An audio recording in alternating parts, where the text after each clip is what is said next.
بسم الله الرحمن الرحيم.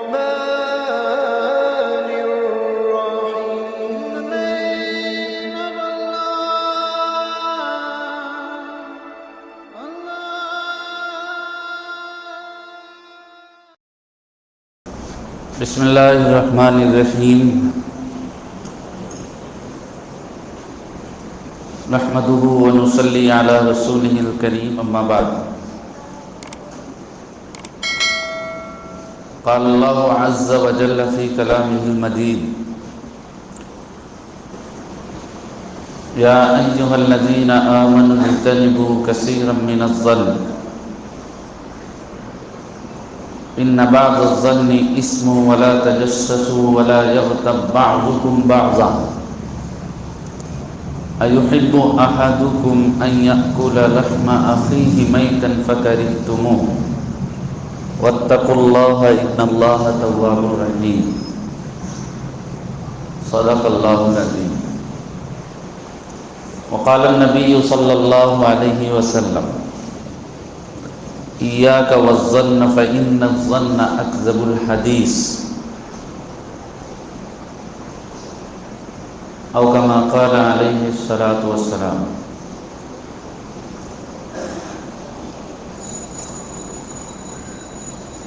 قابل احترام بزرگوں اور عزیز دوستوں،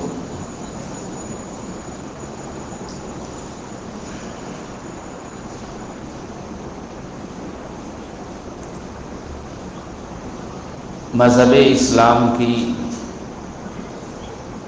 جملہ تعلیمات اور تمام تر ہدایات کا ایک بڑا حصہ معاشرت اور اخلاق سے متعلق ہے. معاشرت کہتے ہیں ایک دوسرے کے ساتھ رہنے سہنے کو. انسان فطری طور پر اپنے جیسے انسانوں کے ساتھ رہنا پسند کرتا ہے، اور تنہائی سے اسے وحشت اور گھبراہٹ ہوتی ہے. کوئی بھی شخص ہو، آپ دیکھیں گے کہ وہ تنہائی سے دور بھاگتا ہے اور اپنے جیسے انسانوں کی مجلس میں اور ان کی صحبت میں رہنے کو ترجیح دیتا ہے. چھوٹے چھوٹے معصوم بچے ہوتے ہیں، ان کو اپنی ہم عمر بچے مل جائیں تو وہ انہی کے ساتھ گھل مل جاتے ہیں، خوش رہتے ہیں. یہاں تک کہ انسان بڑھاپے میں بھی پہنچ جائے تو اپنے ہم عمر افراد کی مجلس میں ہی وہ اپنا وقت گزارتا ہے. کوئی انسان تنہائی کو پسند نہیں کرتا،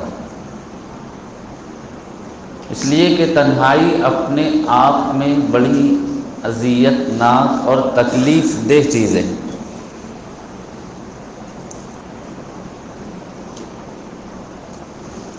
یہی وجہ ہے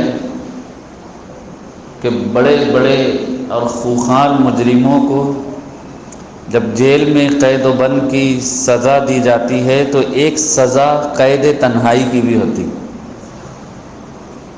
یعنی ان کو سارے قیدیوں سے بالکل الگ تھلگ ایک کال کوٹری میں بند کر دیا جاتا،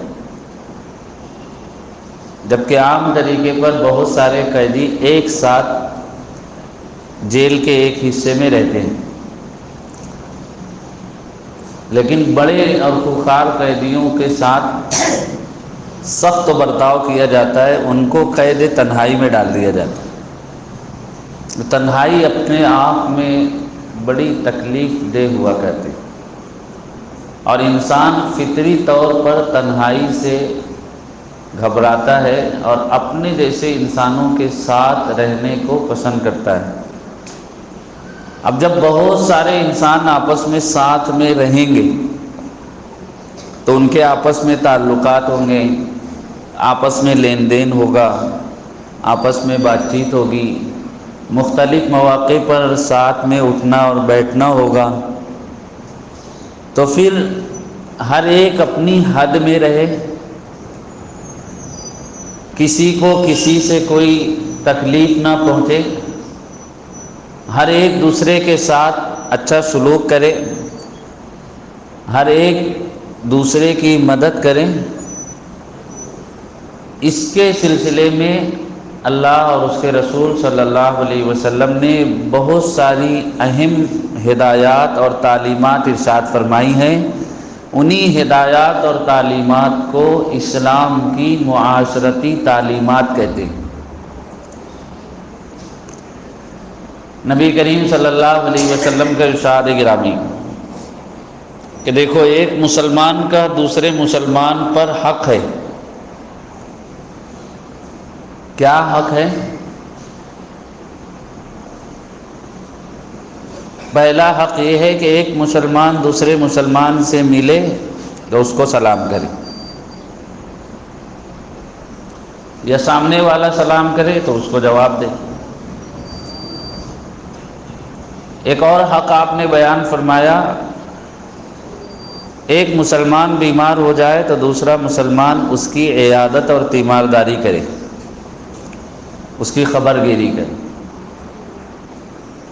اسی طرح اس کو چھینک آئے وہ الحمدللہ کہے تو دوسرا مسلمان اس کو دعا دے، یرحمک اللہ، اللہ آپ پر رحم کرے، یہ دعا دے۔ یہ ایک مسلمان کا دوسرے مسلمان پر حق ہے۔ اس کو قرض کی ضرورت ہو، وہ قرض مانگے تو دوسرا مسلمان حتی المقدور اس کو قرض دے کر اس کی مدد کرے، یہ بھی مسلمان کا حق ہے۔ یہاں تک کہ اس کا انتقال ہو جائے تو ایک مسلمان اپنے دوسرے مسلمان شخص کے جنازے میں شریک ہو اور اس کی مغفرت کے لیے دعا کرے۔ 6 حقوق آپ نے بیان فرمائے، جس میں ایک چھٹا حق یہ ہے کہ ایک مسلمان جب دوسرے مسلمان بھائی کو دعوت دے تو وہ اس کی دعوت کو نہ ٹھکرائے بلکہ قبول کرے۔ یہ اسلام کی معاشرتی تعلیمات کہ ساتھ میں مسلمان رہ رہے ہیں تو ایک دوسرے کے ساتھ حقوق کی ادائیگی کے ساتھ زندگی گزاریں۔ تو پہلی چیز تو یہ کہ ساتھ میں رہتے ہوئے کوشش کریں کہ ہمارے اپنے مسلمان بھائیوں کے جو حقوق ہم پر عائد ہوتے ہیں ہم ان کو ادا کرتے رہیں۔ اور دوسری کوشش یہ ہونی چاہیے کہ ہماری اپنی ذات سے کسی دوسرے مسلمان کو کوئی تکلیف نہ پہنچے۔ ایک ہے نفع پہنچانا اور دوسرے ہے نقصان سے بچانا۔ جتنا ضروری اپنی ذات سے دوسروں کو نفع پہنچانا ہے، اس سے کہیں زیادہ ضروری اپنی ذات کے شر سے دوسروں کو بچانا ہے۔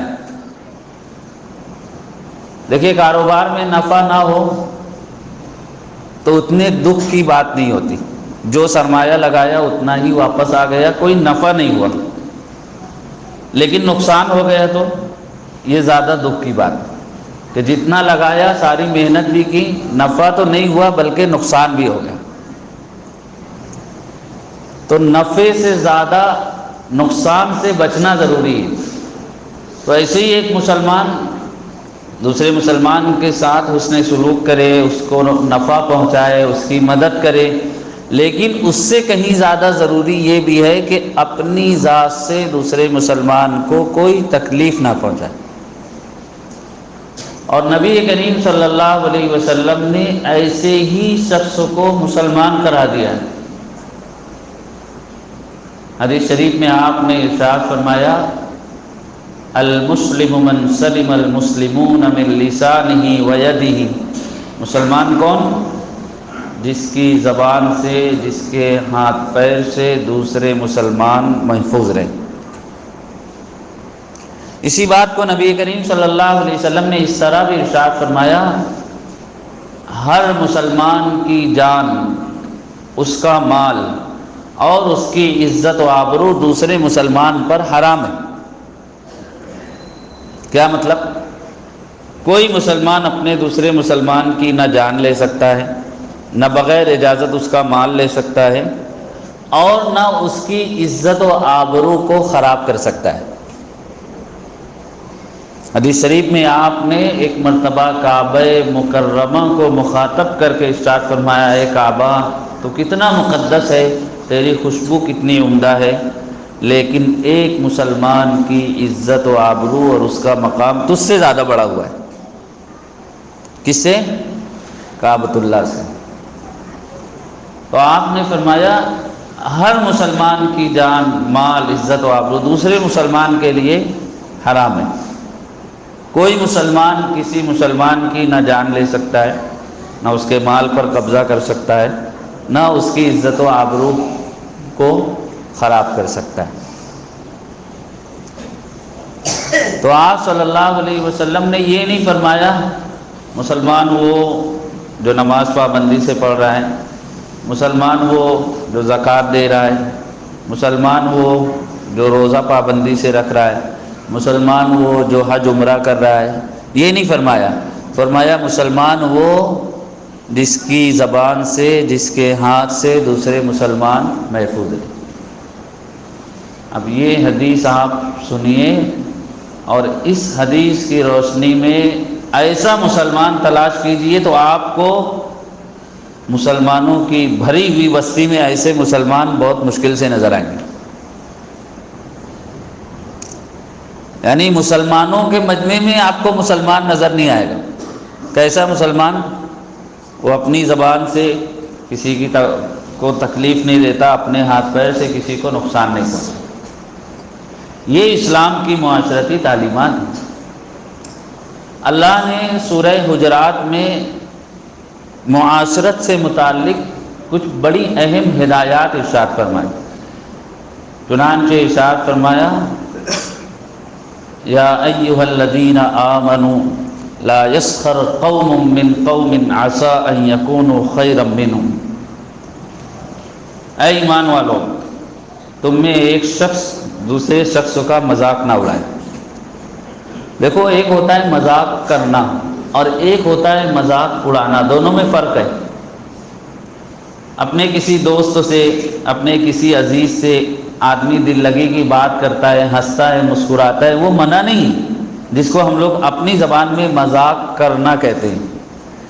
لیکن اسی مذاق کے نتیجے میں اگر سامنے والے کی دل آزاری ہو، اس کی عزت و آبرو خطرے میں پڑے، اس کا عیب کھل جائے، تو پھر یہ مذاق اڑانا ہے، یہ حرام ہے۔ تو اللہ نے قرآن میں فرمایا کہ ایک دوسرے کا مذاق مت اڑاؤ۔ ہو سکتا ہے جس کا مذاق اڑایا جا رہا ہے اللہ کی نگاہ میں اس کا مقام زیادہ بلند ہو، اور جو مذاق اڑا رہے ہیں ان کا کم ہو۔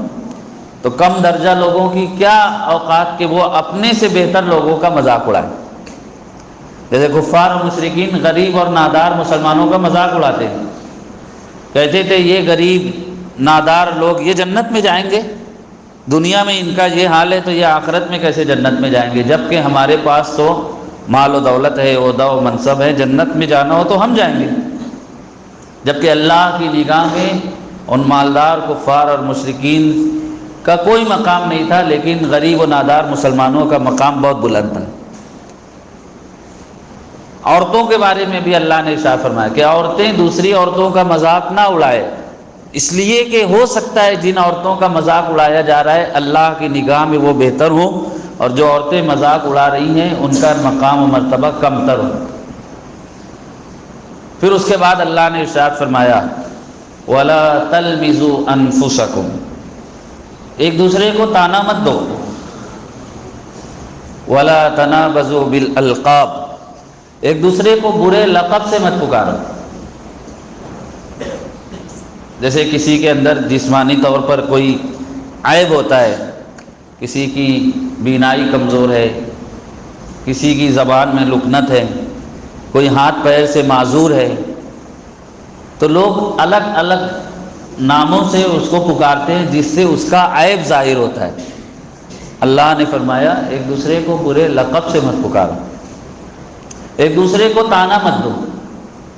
بعض مرتبہ انسان سے کوئی غلطی ہو جاتی ہے، وہ توبہ کر لیتا ہے، لیکن لوگ اسی ایک عمل کا حوالہ دے کر زندگی بھر اس کو طعنہ دیتے رہتے ہیں۔ حدیث شریف میں تو یہ بات ملتی ہے کہ جو شخص اپنے کسی مسلمان بھائی کو طعنہ دے، کسی گناہ کا طعنہ دے، اس کو شرم دلائے، اس کو شرمندہ کرے، فلاں موقع پر تم نے یہ گناہ کیا تھا، اور ایسے گناہ پر اس کو طعنہ دے جس سے وہ توبہ کر چکا ہو، تو جب تک یہ طعنہ دینے والا خود اس گناہ میں مبتلا نہیں ہو جائے گا اس وقت تک اس کو موت نہیں آئے گی۔ کبھی ایسا ہوتا ہے کسی سے کوئی گناہ ہوا، وہ اللہ کے حضور توبہ کر لیتا ہے، اللہ اس کو معاف کر دیتا ہے، لیکن خدا جس کو معاف کرنے کا کلی اختیار ہے وہ معاف کر دیتا ہے، لیکن بندے جو خود سراپا گناہوں میں مبتلا ہیں وہ دوسروں کو گناہوں پر عار دلاتے ہیں، شرمندہ کرتے ہیں، طعنہ دیتے ہیں، یہ بات بھول جاتے ہیں کہ خود ہمارے اندر کتنے عیب ہیں۔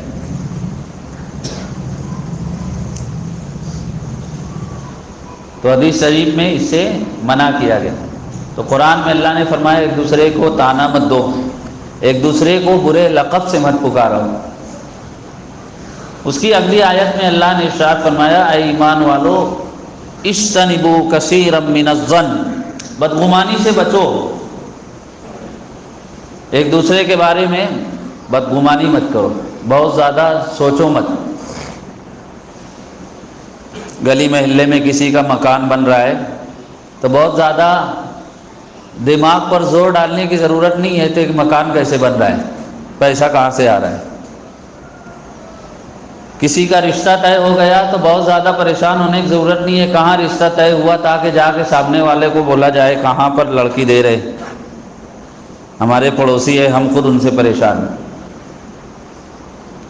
کوئی اچھی سواری لے لے تو حسد اور جلن کی ضرورت نہیں ہے کہ اتنی چمچماتی ہوئی نئی ماڈل کی سواری اس کے پاس کہاں سے آ گئی۔ کوئی کسی عہدے اور منصب پر پہنچ جائے تو پریشان ہونے کی ضرورت نہیں، کوئی اچھی خوشگوار زندگی گزارے تو بھی سوچنے کی ضرورت نہیں۔ اللہ نے فرمایا اجتنبوا کثیرا من الظن، بدگمانی سے بچو۔ حدیث شریف میں نبی کریم صلی اللہ علیہ وسلم نے ارشاد فرمایا ایاک والظن فإن الظن اکذب الحدیث، بدگمانی سے بچو، بدگمانی سب سے بڑا جھوٹ ہے۔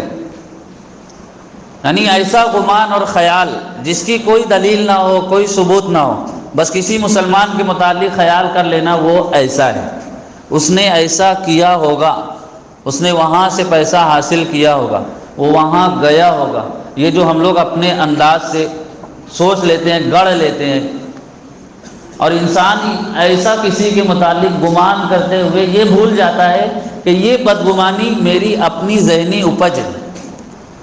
دیکھو برتن میں جو ہوتا ہے وہی باہر آتا ہے۔ انسان کی تعلیم اور تربیت جس ماحول میں ہوگی وہ ویسا ہی سوچے گا بھی، ویسا ہی بولے گا بھی۔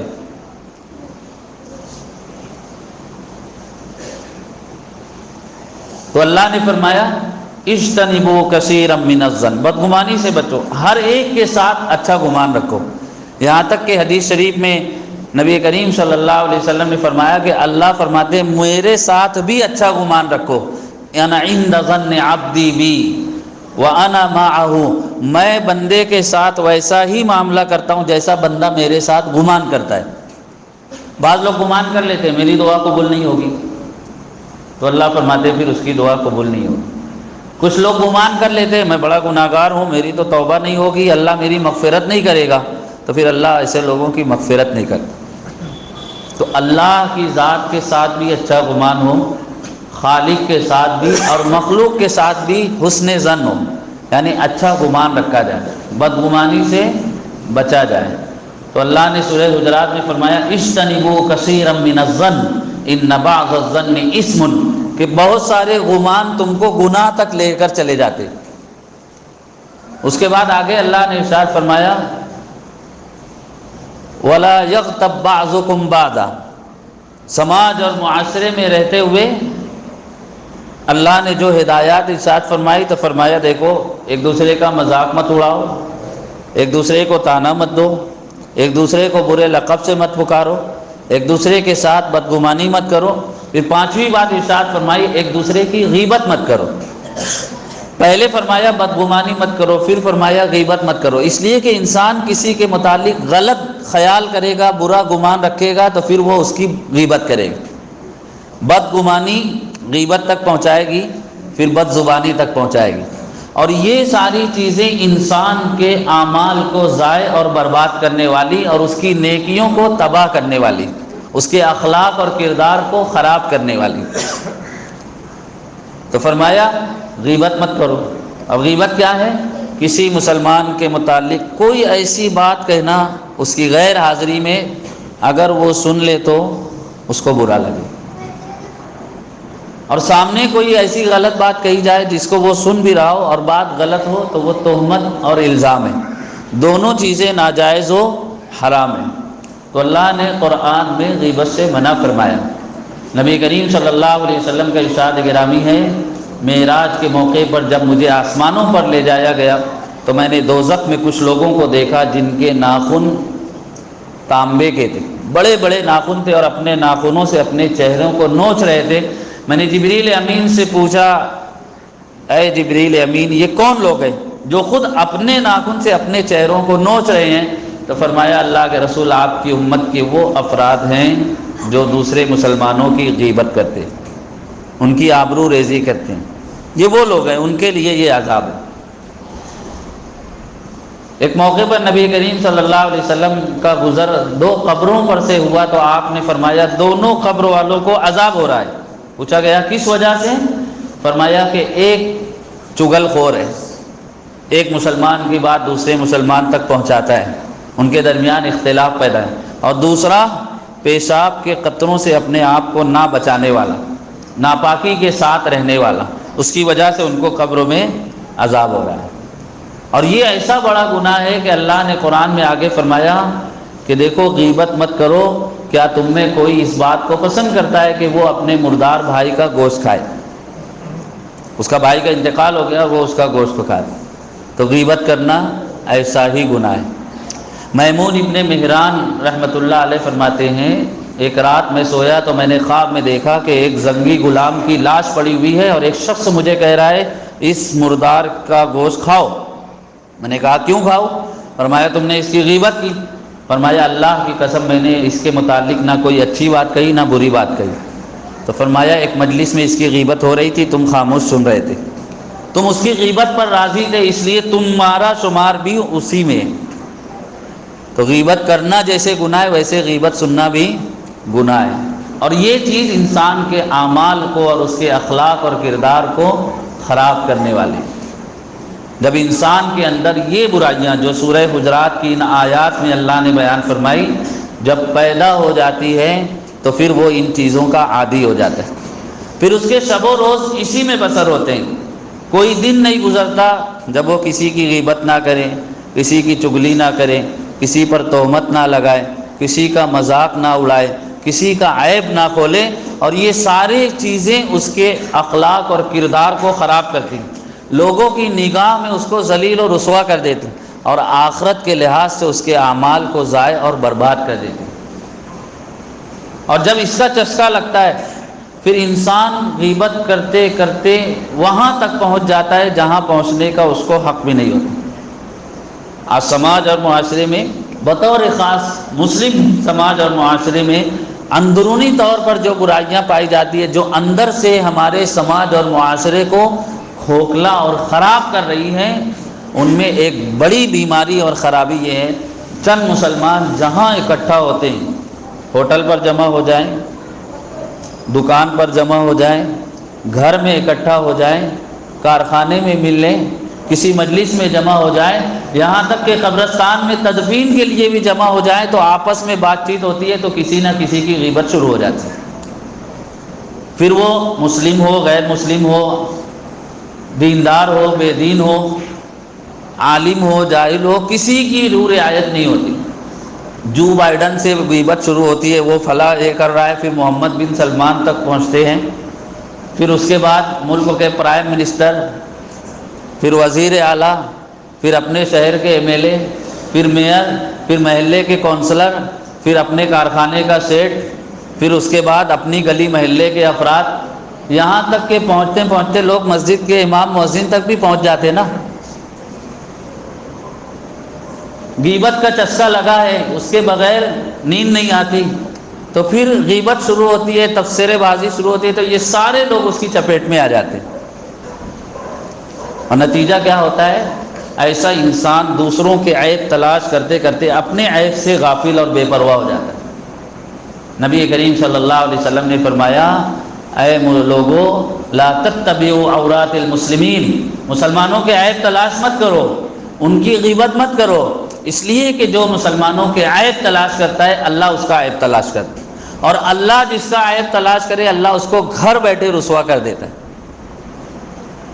بطور خاص جمعہ کے دن ہمارے شہر میں جمعہ کا دن ایک لحاظ سے غیبت کا دن ہو جاتا ہے، بہت سارے لوگوں کی چھٹی ہوتی ہے، جمع ہوتے ہیں، غیبت شروع ہو جاتی ہے۔ گھروں میں عورتیں جمع ہوتی ہیں، بیٹیاں اپنے میکے میں آتی ہے، وہ سسرال کی غیبت کرتی ہیں، اور جو بہو سسرال سے اپنے میکے جاتی ہے وہ اپنے سسرال کی غیبت کرتی ہے، بیٹی گھر آ کر اپنے سسرال کی غیبت، اور بہو اس کے گھر جا کر یہاں کی غیبت۔ ایسے ہی بہت سارے افراد کی جمعہ کو چھٹی ہوتی ہے، جمع ہوتے ہیں، پھر ان کی غیبت شروع۔ اور میں نے کہا نا، پھر مسجدوں میں بھی لوگ پہنچ جاتے ہیں تو زبان رکتی نہیں، مسجدوں میں بھی ہنسی مذاق، تانا تشنا، عیب جوئی، تجسس، الزام تراشی جاری رہتی۔ نبی کریم صلی اللہ علیہ وسلم نے فرمایا، قیامت کے قریب ایک وقت تو آئے گا جب لوگ مسجدوں میں مجلسیں جما کر بیٹھیں گے، دنیا کی باتیں کریں گے، اللہ کو ان لوگوں سے کوئی سروکار اور تعلق نہیں ہوگا۔ میں تمہیں تاکید کرتا ہوں ان لوگوں کی مجلس میں مت بیٹھنا۔ یعنی قیامت کی علامتوں میں سے ایک علامت ہے کہ لوگ مسجدوں میں جمع ہو کر بات چیت کریں گے، اور جب بات چیت ہوگی تو بات چیت کوئی اللہ اس کے رسول کی بات نہیں ہوگی، یہی غیبت، بہتان، الزام تراشی ہوگی، ذمہ دار کے متعلق، امام کے متعلق، مؤذن کے متعلق، مصلیات کے متعلق، یہ خیال کر کے کہ میں سب سے اچھا ہوں، باقی سارے لوگ برے۔ بعض لوگوں کا مزاج ہوتا ہے، جیسے ہر محلے میں کہتے ہیں ایک خالہ ہوتی، وہ پورے محلے کی خبر رکھتی ہے، ہر جگہ کی بات دوسرے تک پہنچانا اس کا فریضہ ہوتا ہے۔ ایسے ہی ہر مسجد میں، ہر علاقے میں ایک خالو بھی ہوتے ہیں، آپ ان کے پاس جا کر بیٹھ جاؤ، امام سے لے کے ذمہ دار تک، عام مصلیان تک، اور پورے محلے میں کہاں پر کیا ہوا وہ آپ کو پورا سماچار سنا دیں گے۔ ایسے لوگوں کی مجلسوں میں بیٹھنے سے بچنا چاہیے، ان کی صحبت سے بچنا چاہیے، وہاں آپ جائیں گے آپ کے اخلاق اور کردار خراب ہو جائیں اور آپ کے نام اعمال خراب ہو جائے گا۔ غیبت ایسا گناہ ہے، علماء نے لکھا ہے کسی کافر کی غیبت کرنا بھی جائز نہیں۔ حسن بصری رحمۃ اللہ علیہ کی مجلس میں ایک شخص نے حجاج جیسے ظالم حکمراں کی غیبت کی تو آپ نے منع فرما دیا کہ اللہ نے حجاج کی غیبت بھی حلال نہیں رکھی۔ امام بخاری رحمۃ اللہ علیہ، جنہوں نے بخاری شریف لکھی، قرآن کے بعد سب سے عظیم کتاب بخاری شریف ہے، سب سے صحیح کتاب بخاری شریف ہے، اللہ نے ان کو ایسی مقبولیت دی۔ ہمارے شہر کے نامور عالم دین مولانا محفوظ الرحمان قاسمی رحمۃ اللہ علیہ فرماتے تھے، جہاں تک سورج کی کرنیں پہنچی وہاں تک امام بخاری کا نام پہنچا۔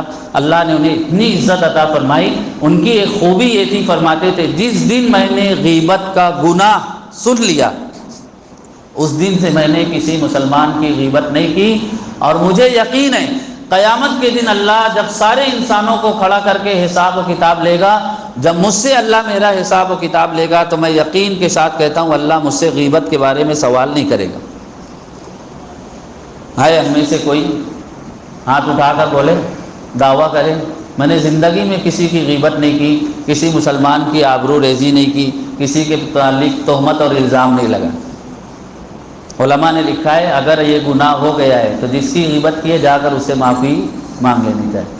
اگر اس کا انتقال ہو گیا ہے تو اللہ سے دعا کرنا چاہیے، اللہم اغفر لنا ولہ، اللہ مجھے بھی معاف کر دے اسے بھی معاف کر دے، تو امید ہے کہ اللہ یہ گناہ معاف کر دے۔ آج ہمارے سماج اور معاشرے میں امت کو اندر سے جو چیزیں کمزور کر رہی ہیں، جمعیتوں اور جماعتوں کو جو چیزیں برباد کر رہی ہے، اب مسلمانوں کے اتحاد اور اتفاق کو جو چیز پارا پارا کر رہی ہے وہ یہ چند برائیاں ہیں جو اللہ نے سورہ حجرات کی ان 2 آیتوں میں بیان فرمائی۔ ہمیں چاہیے کہ ہم اپنے آپ کو ان چیزوں سے بچائیں۔ دیکھیے، پیغام جمعہ کے طور پر ایک بات عرض کر رہا ہوں ایک ہے نیکی حاصل کرنا اور ایک ہے نیکیوں کی حفاظت کرنا۔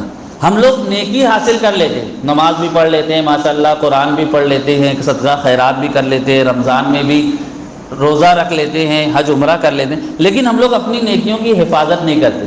نیکیاں جمع کر کے ایسے برتن میں ڈالتے ہیں جس کے نیچے سوراخ ہوتا ہے، جس میں غیبت کا سوراخ ہے، جھوٹ کا سوراخ ہے، تہمت کا سوراخ ہے۔ ایک طرف نیکی جمع کرتے ہیں، دوسری طرف سے نیکی ضائع ہو جاتی ہے۔ اس لیے اپنی نیکیوں کو بچا کر لے کر چلیں، نہ جانے کب موت کا وقت آ جائے تو ہم اپنے ساتھ اتنا سرمایہ آخرت میں لے جا سکیں۔ کسی کی غیبت کرنا ایسا ہی ہے کہ ہم اپنی نیکی اس کو دے رہے ہیں اور اس کا گناہ خرید رہے ہیں۔ دل سے دعا کرتا ہوں کہ اللہ تعالی ہمیں اچھے اخلاق، اچھی عادتیں اور اچھا کردار نصیب فرمائے، اور ہر بری عادت سے، بری بات سے، برے اخلاق اور کردار سے ہم سب کی حفاظت فرمائے۔